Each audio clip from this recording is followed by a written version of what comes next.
खुलुमबाय। Hello everyone, once again welcome back to the channel. JB ब्लगाव नोंथांमोन बयखौबो फिन खेबसेबाव बरायहरनाय थाबाय। लोगोसे आसा खालामदों इसोरनि अननायाव नोंथांमोन बयबो मोजाङै मोजां दं। नि समाव मोनसे खोथाखौ सानबाय थानानै बे भिडिअखौ लाबोनाय जादों। देरहासात इस्लारि इउटुब चेनेलनि अनार मानगोनां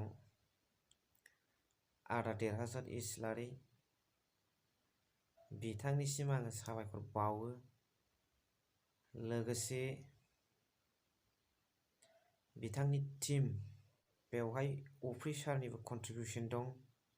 बे आदा देरहासात इस्लारि टीमा मानगोनां बि अनसायलां XNDP बिनो मुङा एलसन बसुमतारी।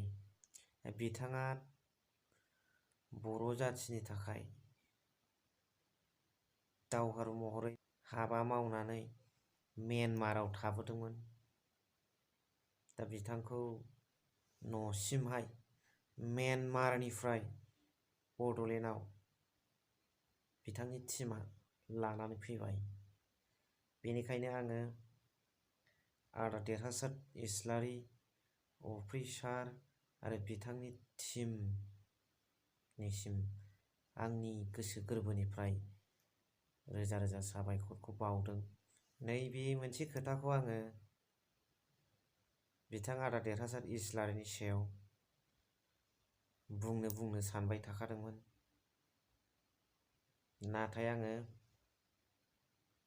बिथांनि हाबा मावनायखौ नायनानै बिथाङा जेब्लासिम ग्रेन्ड साक्सेसफुल जाहैया अब्लासिम आं भिडिअ होथ'आ होननानै साननानै थादोंमोन।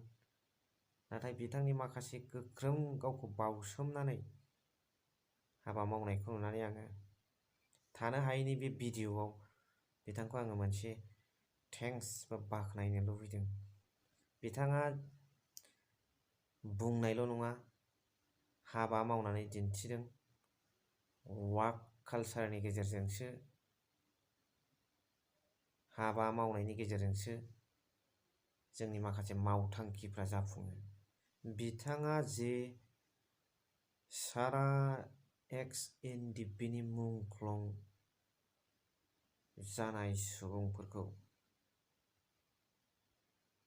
थाङै थाङै खबर लादों आरो बिथांमोननि न'खराव थांनानै जे बिथांमोननि गारजेनजों सावरायहैदों, बे जोंनि थाखाय मोनसे बाख्नायथाव हाबा।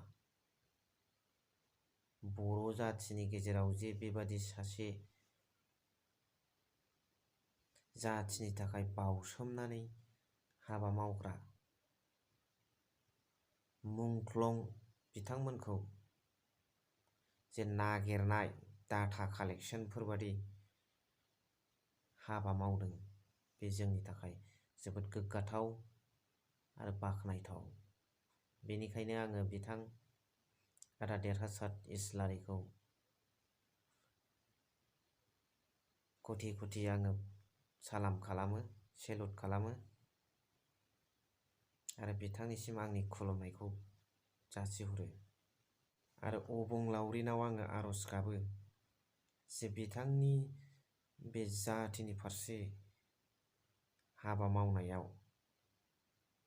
जाहाथे बिथाङा रायजो राजाफोरनि मदद मोनो आरो बिथाङा जाथिनि फारसे जे खामानि मावदों, बे खामानि मावनाया जाहाथे जाफुङो। आं बेखौनो अबंलावरिनाव आर'ज गाबबाय। बेजों लोगोसे भिडिअखौ मोजां मोनबायब्ला अन्नानै लाइक, कमेन्ट, शेयार खालामनो दाबाव।